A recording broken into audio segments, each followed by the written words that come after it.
Good evening, everybody, and welcome to tonight's regular council meeting for Wednesday, March 6th, 2024. And I'm going to call the meeting to order at 6:01 p.m. I am Deputy Mayor Langmaid, and I'll be taking the chair for the mayor tonight, who's away. I'd like to start tonight's meeting with our traditional land acknowledgement that we like to repeat to remind ourselves at the beginning of each month. We honor all the many First Nations, Métis, and Inuit whose footsteps have marked these lands for centuries. We acknowledge that the ancestral and traditional lands on which we gather are land of the Blackfoot Confederacy and Treaty 7 territory, a traditional meeting ground for many Indigenous peoples, and in particular our neighbors, Siksika Nation, on whose traditional territory we work, live, and play, and on whose traditional territory we stand and where Strathmore resides. Thank you very much. Moving on to item number 2, a confirmation of our agenda. Having looked at the agenda, are there any amendments from any councillors this evening? Hearing none, any amendments from administration? No? Perfect, so I'm ready for a motion. Councillor Peterson, thank you. Thank you, Deputy Mayor. I'd move that Council adopt the March 6, 2024 regular council meeting agenda as presented. Any comments? Hearing nothing, all in favor? Aye. Carried, thank you. Moving on to item 3.1 on our agenda, I'm excited to welcome a delegation from the Wheatland and Area Hospice Society and Dr. Joni McNeely. Welcome, Dr. McNeely. Thank you for joining us tonight.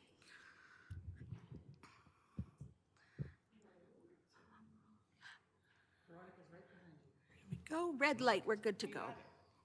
Can you hear me? All right, so now what do I do, Veronica? Oh, sorry.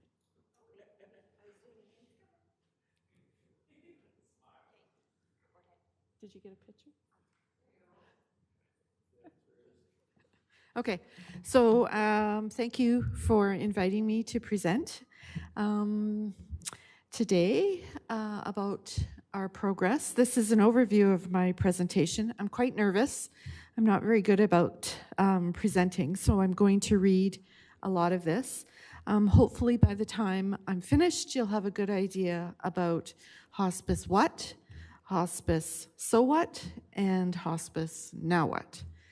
So with the last 8 years of fundraising events and donations, we've raised over $4.1 million. There's been fantastic support from Strathmore and area residents, with events as big as Farming for Hospice and as small as donations from tip jars at cash registers. It's so heartwarming to see such widespread support. And we know there is considerable economic demands on individuals and businesses these days. Our community truly cares and has shown through their donations and volunteering that this is an important cause for them. Since we are so near to our fundraising goal, we will soon be launching the next phase of our fundraising called Capital Campaign 3.0 for lack of imagination. You can expect the launch of this publicly by year end, although privately this has been going on with some major players in our community. The FFE portion, furniture, fixtures, and equipment, deals with the costing out of the specialized lift, a spa tub room, high-tech medication room, and IT features. Our teams are speccing beautiful millwork and decor, boring conference tables and chairs, and cozy lounge furniture for both our patients and their family, and even costing out something as simple as a kitchen table that your dying dad could gather around with his neighbors, have a coffee, maybe a beer, and talk about the latest crop report. We're hoping to have specific sponsorship of the rooms. Who knows, maybe an Aggie wing on one end and an oil wing on the other. In terms of project management, we're on schedule, having completed the 100% design development phase. Next is to obtain more specific costing and progressing towards a final Class B budget for CMHC. To be clear, with regards to our hospice design, made with considerable input from other hospices in Alberta, our design is above and beyond what AHS expects for this kind of care, hospice.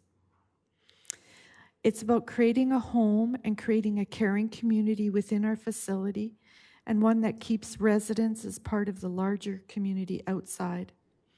The current AHS model, especially its minimal staffing expectations, has been repeatedly called out by national palliative care experts and the Canadian Cancer Society for what I call beds at the end of the hallway. No other provincial health system, only Alberta Health Services, calls this kind of care hospice. I think we can do better, we will do better, and at least as good as what other provinces are getting. As an aside, you may be wondering what our board's plan is if the anticipated funding for Wheatland Housing Management Body is delayed over and over and over again because of provincial delays. We've all seen the results AHS has provided us lately with ambulance services, emergency care, and family medicine. Our goal is to pursue our business plan, which is to provide community-led, quality-driven care and programming in the true spirit of hospice in Kinsman Park. This is just a snippet of the design of the whole Kinsman Park build, specifically the hospice wing on the north end of the project. We're a little over 8,000 square feet on the ground floor. Our design follows the small care home design requirements checklist proposed by some forward-thinking government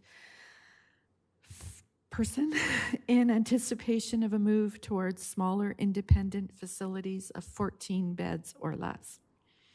6 patient rooms overlooking Kinsman Lake in amongst the trees. They'll all be walkouts, suites to the outdoors, and have access to patio areas and be within arm's reach of the playground for your grandkids to burn off some energy. In the middle portion of the slide, you'll notice over half of the square footage is exclusively community-oriented. Spaces for educational programming and day hospice services, rooms for important work like grief counseling by pastors and therapists, bright spaces for volunteers to do one last crafty memento with you or your young family, a homey-like kitchen to soft boil an egg. There will be a separate covered entrance, a reception and sitting area for your family if you're transported there by ambulance rather than by car. And at the desk, when you arrive, a volunteer, likely a familiar face because you've been attending day hospice for a bit now. We hope to have an atmosphere that is open and compassionate for everyone because we believe that in hospice care, the responsibility is not just to you, the patient, but to your family and to our community as a whole. I feel this is the most important feature of our hospice and a reflection that our care is not just an add-on in a for-profit space at the end of a hallway somewhere. We'll have a fully functioning, fully staffed nursing and medical station right here within arm's reach of patients' rooms. A frequent complaint we hear from families is that while a patient is actively dying, nursing in other places is so understaffed and overwhelmed or poorly trained in end-of-life care that both the patient and the family are left pretty much on their own. Not on our watch. Expect nursing quality. And speaking of nursing, nursing will be the biggest expense in our day-to-day operations, and there'll be no cutting corners to make a profit. There is no ethical equivalency to making money off dying patients in our community. Nursing will be union wages, full-time employment. As we speak, accountants and nursing experts are working on updating these operating costs, and we'll have a better idea soon of that budget. I need to point out as we discuss this element, though, we're not too concerned about not having an operating contract with AHS that we sought in the past, because one of the 4 new health pillars, the Continuing Care Organization, will be set up by the springtime. This means AHS is no longer the primary decision maker regarding hospice beds. The new continuing care organization will do so instead. AHS, like any other operator, just like us, will be a contractor to the continuing care organization. Bottom line is the contracting sands are shifting. However, staying positive, I sort of envision these times like walking around with one of those great big trendy Stanley mugs, you know, the coffee mugs our parents took to the job and are now all the rage with the younger set. That coffee mug is empty. The palliative care room in our hospital was recently shut down. In the future, in our community, there likely will be a little bit of added Shasta coffee, a little bit of Siksika coffee, maybe a bit of Chera coffee, and for sure, lots of Wheatland and Area Hospice Society coffee, or maybe we're the cream. The important thing to remember is that ultimately, there will be significant change, with AHS losing a great deal of power. And we all know that the province is very anxious to really make this new 4-pillar plan work. There's a lot of pressure to meet Albertans' expectations, and professionals are saying that Government of Alberta is trying very, very hard to meet its promises. We should too. So anything is game, even with more courtesy granted to new partners and unique models. So, how can we get more of our coffee into that Stanley Cup mug, meet local needs, contribute to a provincially sustainable system? These are some of the opportunities we will be pitching to Alberta Health in the near future. The rural in-home funding is an easy ask. Our hospice is a patient's new home, and funds could be used to employ hospice staff. It's also been pitched by the RMA. Self-managed care is similar. Since opening, Red Deer Hospice has used LPN staffing to carry the nursing load, with the outside palliative home care RNs supervising the care plans.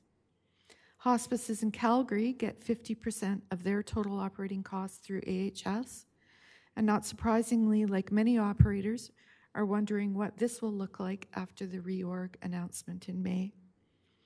I just heard today that it might be April. And an example of innovation before its time is the newest funding arrangement done by Edmonton's Pilgrim's Hospice for the past 2 years. And the more I think about it, the more it seems to be the way to go for us too. Like some future-telling savant, they've obtained funding directly from Alberta Health, totally bypassing Alberta Health's system completely. And they have much more local control. This is important. They are able to screen and accept patients independently, like any other community service, such as FCSS. This model gives me a whole lot of reassurance because it can prevent our hospice, which our fundraisers paid for, from being filled by non-residents from outside our area. This helps us guarantee this is a community-first facility, unlike most other models across the province. In Alberta right now, there's budget challenges caused by a rapidly growing population and declining oil prices. That and concerns about affordability will take up a great deal of political attention and energy for Cabinet in 2024. But taking the decision-making power away from AHS and injecting accountability into the system is top of mind, and has created an opportune time for us to now address our operations funding directly with Alberta Health. It's a huge embarrassment to get called out by the palliative care experts and national societies about the low bar set by AHS for facility end-of-life care. Heck, even Saskatchewan has opened 2 fully functional standalone hospices in the past 2 years. Not only that, our Wheatland community is now much more aware of their end-of-life care needs and understands that more service above what AHS has offered in the past is necessary. This is our value proposition. Other palliative hospice societies and experts in the province are watching us. We're rural, we're locally controlled, we're collaborative, and we have multiple partnerships. And most importantly, we're frontline, both staff and volunteers, and can be a good example of the new regionalized decision-making. This model, because it's new, may be a bit intimidating to some, or because it involves a bit more legwork, may be a bit worrisome for others, but it checks all the boxes when it comes to the new provincial government direction, not AHS. I propose we get ahead of the crowd and we go for it. And always, always remember why we're doing this. With hospice palliative care, patients do better, families do better, and it's more financially responsible. Care at the end of life deserves as much respect and attention as at the beginning of life. So, what do we need from you now? And from those in the gallery and listening in today, how can you be a helper? Show us your support. When you can, talk about our hospice partnership with Wheatland Housing Management Body to your councillors and to your MLA. Let them know that we're getting good value here. Rural, responsible. What else? Council.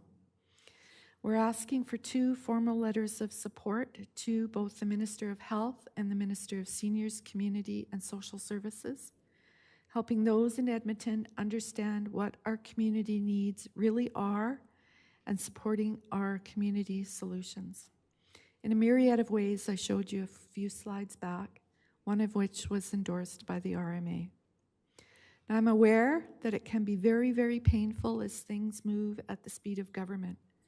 On the other hand, the next 4 pillars announcement, promised in May, will arrive quicker than we think. And in the alternative, if we're not successful in Edmonton, I'd like to respectfully state that I'll also be preparing a request for consideration for the Strathmore 2025 budget planning this fall for future hospice operational funding. If our request to Alberta Health is not successful, we should consider the next possible options to fund this caring and very, very needed community service. Thank you. Reminder, letters of support, and thank you for allowing us to use the Kinsman Park and all your services that you're offering during our Hike for Hospice, May 5th. Any questions? Thank you so much, Dr. McNeely. Are there any questions from council? Councillor Peterson? Dr. McNeely, can you speak a little bit more about the model of, under the new 4 pillars, operationalizing hospice care through the continuing care model? So, I'll just, yes. Sure. So, in the past, hospice was sort of an outlier. It didn't really have a spot. It was part of health, Alberta Health Services. Through some initial planning, there was talk of it going into the continuing care pillar, out of acute care, out of hospitals, out of primary care. And the major reason for that was cost savings. Just today, I was at a Calgary Zone conference, and they're speaking about patients directly bypassing the hospital when they're in their homes and going into long-term care facilities. And there wasn't actually even mention of calling them hospice beds, which was my big issue in the past. Maybe they heard me complaining and calling them hospice, because they're not. Hospice is full service, so much more than the bed. And so now moving into the future, they want it under that pillar, but somehow they're not sure where hospice, true hospice, will actually end up. And so in terms of the letter of support that you're requesting, do you have some some more fulsome direction for us, like you'll help us with that? Actually, I do have a sample of a letter which our consultant has provided, and which some of the other towns and counties have used in forwarding it to Minister LaGrange and Minister Nixon. So you're welcome to take advantage of that. Thank you, Doctor. Can you come back to me later, Your Worship? Thanks. Yes, of course. Councillor Wiley. Thank you. That was a fantastic presentation. I couldn't tell you were nervous at all. It looked great. Thanks. Can't be easy standing up in front of this intimidating table, though. We took the gargoyles off, which helped. I think it answered almost all my questions. I thought I had a ton going in, but you kind of just knocked them down one after another. I just then more want to confirm I heard you correctly. So with or without the Alberta government's approval on the Seniors Lodge, the plan from the Hospice Society is to move forward with that beautiful Kinsman location. So, two things about partnering with the lodge. It's collaborative, so it looks very positive in Edmonton's eyes. That's what they're looking for. They're looking for partnerships, so we're ticking that box. And as well, there's significant cost savings when we partner. Yeah. Anything from, we don't have to have a commercial kitchen. We're boiling the eggs and making the muffins, but if meals are required, they will come from that. We'll work out something. Laundry, administration, security, landscaping. Yeah, so those are all my questions a too. Huge cost savings with going in with that facility, so we'll wait. Mr. Wiley, my bigger concern is not when the Wheatland Housing Project will be approved. It will be approved. My bigger concern is how are we as a hospice society going to access funds to operate it? We've got tremendous support for building it, but it's operating which keeps me awake at night now.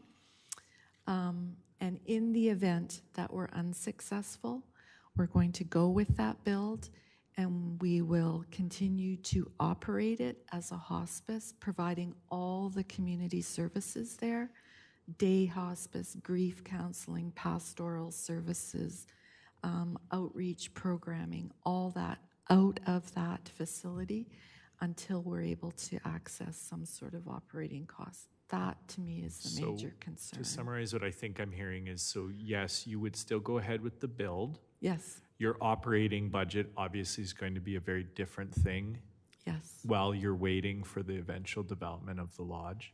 No.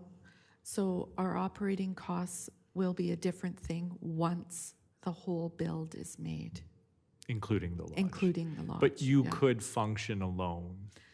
No. No. It's a building all in one Okay, altogether. so then mechanical, electrical. You all wouldn't that be kind of- moving forward until the lodge. But in the Yes. meantime, the fundraising efforts are well 100%. underway. And we're continuing our outreach services in the community, in people's homes, in the lodge, in Sagewood, and at the hospital. We're providing services there on a volunteer basis. Yeah. Yeah. We're doing the best we can. Well, the best you can sounds really promising. Thank you. It's just now you're waiting on these outside entities. Yes. I know you're not able to probably speak on this too much, but we've also received a letter about the palliative care situation at the hospital. Did you want to give us any information on that? Because this is new to me. I'm not able You're to not able to. comment on it. I'm sorry. So my next question is for administration. What's our procedure then for moving forward on the letters of support?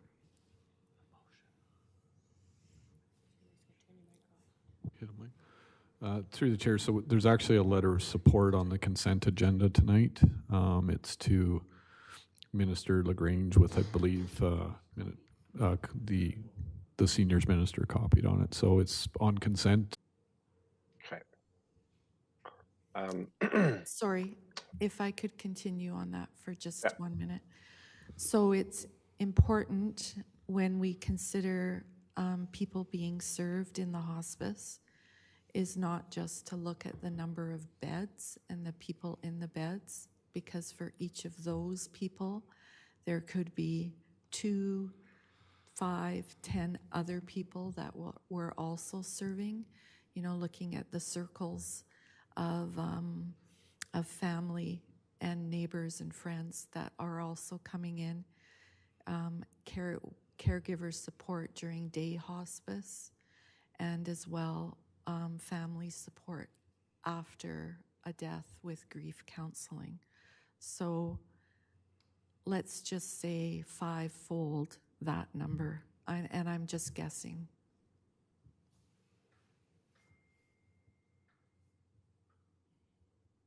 Thank you. Yeah, and I certainly take your point that there's more people involved in being served than just the people who are occupying the beds. So I also kind of pick up on there's obviously kind of other possible hospice providers that are looking at setting up in this region. And, it sounds like the Wheatland and Area Hospice Society is going to be offering a Cadillac of services almost. So one of the questions I have is how is it determined who would get to go into, the Wheatland and Area Hospice Society's hospice versus having to go to another hospice that would be in the region? How would how would that be determined? Who gets to go where? It's a very good question. We spoke about it today at the Calgary Regional Palliative Conference or meeting. It's yet to be determined. What I can say, though, is, for instance, with the numbers, when there was 6 beds identified as needed in our area, those numbers were from 2020. So even since that time, the demographics have changed, as have the continuing care pillar idea coming down the pipes. So likely it won't be 6 beds that are needed in our area. It could be 12 beds and it could be 18 beds.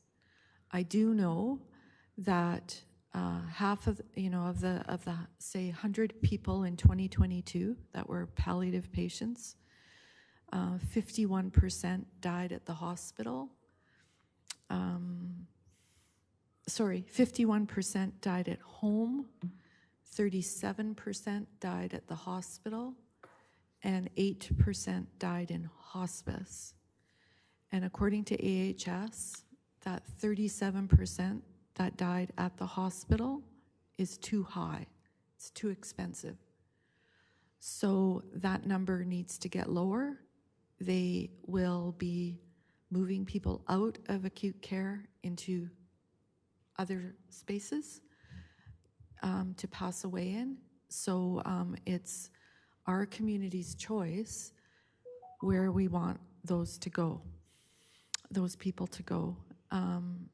Obviously, the bed at the end of the hallway is an option. If there's no other option, it's not, like you said, a full service choice. If it was through that, it's called a pathway system. With the pathway system, continuing with whatever contractor that long-term care provider had, that would be following along there. What we're proposing, just like Pilgrim's Hospice in Edmonton, is that we're outside this pathways system, which is currently existing. And just like Edmonton Hospice, we're able to screen and accept patients based on some criteria. And we have yet to decide what that criteria will be. For instance, if you lived in Strathmore your whole life and then retired to Vancouver Island, but chose to come back to Strathmore to be with your extended family at your end of life, should we consider you out of province resident, an out of town resident, or a resident because you paid your taxes here all those years? We need at some point to get that in order and to decide. And we've got too much on our plate, obviously, to decide that now, but it is under consideration. We realize it's going to be a problem. Okay. And it just might be a sad fact that some people would get to, I guess, experience the kind of the nicer hospice, and some people would be relegated to a less nice hospice, possibly, just due to constraints on space, essentially. I imagine if,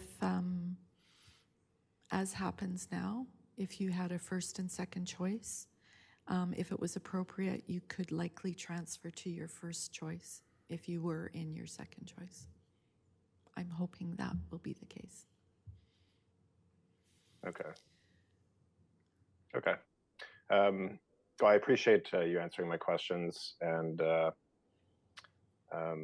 yeah, I certainly, as I said, have all the respect in the world for what you and your team are doing, and I appreciate what you guys are doing in the community. So thank you. Thank you. Councillor Peterson. Thank you, Your Worship. I think one of the things that I've learned expressively from hanging out with your hospice people and through the years of your service, that how people die is just as important as how they live. Mm-hmm. And also the other thing that I think about is it's not just aged people who die in hospice.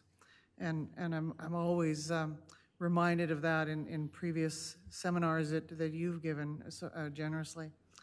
One of the other things that I think about in terms of what you've managed to accomplish in this community-led understanding is that not only have you inspired this incredible leadership to come into your group, but to then inspire that whole big diaspora. And the reason I bring this up is related to the guarded and careful comments you made with regards to operationalizing a hospice that may not be operationalized through the 4 pillars as we see them.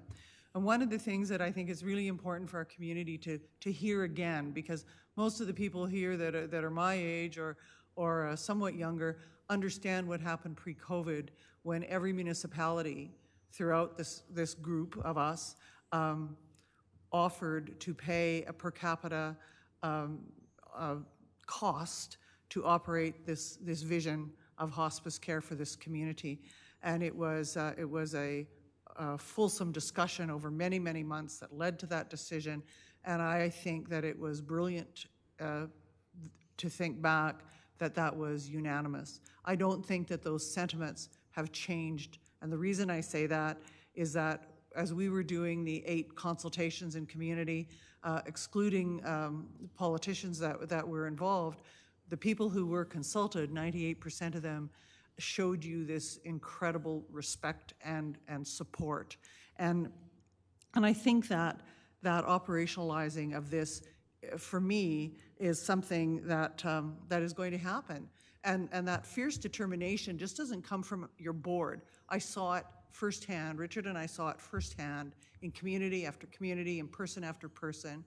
And the other reason that I know that it's going to happen, that I know without any question that it's going to happen, is that this is the way this community, this Strathmore County of Wheatland Villages community has always operated. That when we've seen a need in this community, we've done it ourselves. We haven't gone for handouts, and we haven't asked government to prop us up. We've asked them to partner with us. And so we've built WADEMSA. It's no accident that Marigold Library and its juxtaposition in this community is here. It is because of that same process. The Wheatland Ag Society, Strathmore Overnight Shelter, and now Wheatland and Area Hospice Society. This is all that mentality that comes from that Alberta spirit that says, this is what we're going to do, and that fierce determination to do it. So I know that it's going to happen. And so it's just a matter of us coming together, and I'll be so happy to support that motion through the consent agenda and see this project through sooner rather than later. And it is a privilege to, Thank you. to support. If I could make one last comment, you heartfeltly spoke about the community aspect and the emotional aspect of our project, but the bottom line on the financial aspect is Myers Norris Penny in their report in 2021 about long-term care facilities said for-profit organizations have a 25% margin on accommodation and care charges. So that means 25% less on food and care, staffing, accommodations. And if the choice was ours, it would be 25% better care. So, thank you. Thank you very much for coming and giving us that update, Dr. McNeely. I really appreciate both. Oh, Councillor Wiley, I am so sorry. I'll just finish my thought. I'm so sorry. I just want to say that I appreciate all of the work that you do in the community to advocate for hospice and spreading the word and educating everyone on how important it is. Thank you I very just want much. to say thanks. Councillor Wiley. Sorry, I'm only asking more questions out of It's good. interest. Yes, I absolutely. really don't want to be tipping over any sacred cows, but I really just want to know. Sure. So only out of interest in seeing the hospice move forward as quickly as possible, I'm wondering if there is any other backup plans that the board has been considering to, for example, partner with the current lodge in the downtown area and renovate some existing property in order for operations, or to, I think this is a new development as far as I know with the Shasta, if there's any possibility of there, or piggybacking with the current hospital. Are there any other Plan B options? Well, that's a very good question. You know, we do periodically review what our plan is. Initially, we looked at a freestanding, buying a home, one of the larger homes in the area. Just in terms of zoning, that wasn't going to be appropriate. And as well, you know, if we need 4,000 square feet for non-care programming, so a home wasn't appropriate. And similarly, partnering with the current lodge space, not only is the room size a little bit of a difference, but once again, taking up another 8,000 square feet in that space would be difficult. Partnering with Shasta that is coming, we did initially have some conversations going forward in August and in October, and basically there was such a huge difference on our vision to provide fulsome hospice care rather than beds at the end of the hallway. There was such a big difference in our vision and in the their ability to collaborate with community-based organizations. It was difficult to continue forward with that. On the other hand, like I said before, in my perfect world, where I hope there is every person who requires hospice or caregiver assistance, in a perfect world, there would be beds at Shasta if they decide to go through with that plan, and there would be beds at ours, just like there likely will be 3 or 4 beds at Siksika. That's excellent. And, Yeah. and I guess just the other is there's no way capital budget-wise or operation budget-wise for a standalone hospice at that location? Not at this point and not with significant greater capital Yeah, input. okay. Yeah.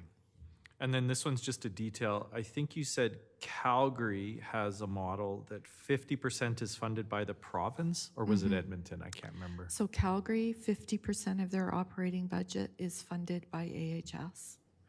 And does the other 50% come mostly from the municipality, or No, is there from fundraising. fundraising? That's, yeah, that's really impressive. So if we're looking at, and we'll talk money, we ballparked between 600,000 and $1 million annual operating Operations, yeah. fees. So the slide said 800 as an average. You can imagine if we got 50% from Alberta Health, which is, we're hoping for 100%, like Edmonton got. But if we only get 50%, you can imagine trying to fundraise $400,000 year after year after year, pulling that out of our community at the expense of other community groups, because there really is only a limited amount of charitable dollars available.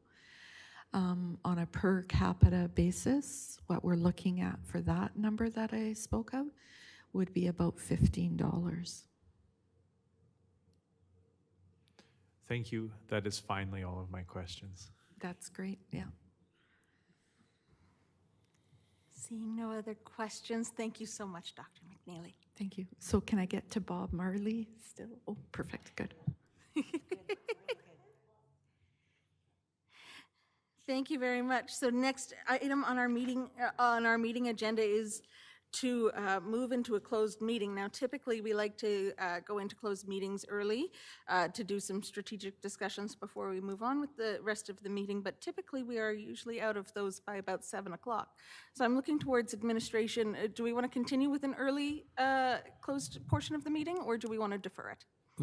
Through the chair, or to the chair, there's no hard and fast rule on that, so it's really council's discretion what you want to do. You could go into camera now for a longer period. You could hear the economic development action plan and then go in camera. There's a lot of flexibility, whatever is the will of council.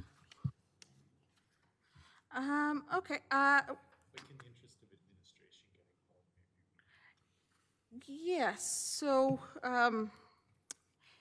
in the interests of administration and staff getting home a little maybe earlier than planned, would council be amenable to moving the? Now I'm flipping through all of my papers, moving the Economic Development Action Plan presentation up to.